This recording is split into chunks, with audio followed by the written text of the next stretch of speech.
Hello guys, welcome to Happy Streamers channel. Hope you're doing well. In this video I'm gonna show you how to see watch history on your Instagram. So guys, for that go to your Instagram. Now go to your profile, tap on the three dot icon.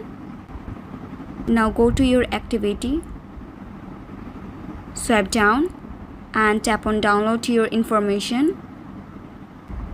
Now tap on download or transfer information. Select your Instagram account and tap on next. Now tap on some of your information,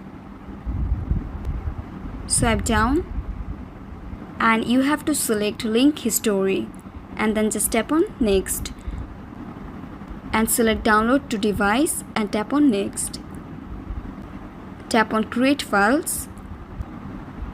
So guys, that's it. That's how you can do it. So guys, I hope this video was helpful to you. If it was, then please give a thumbs up and hit the subscribe button. And thanks for watching the video.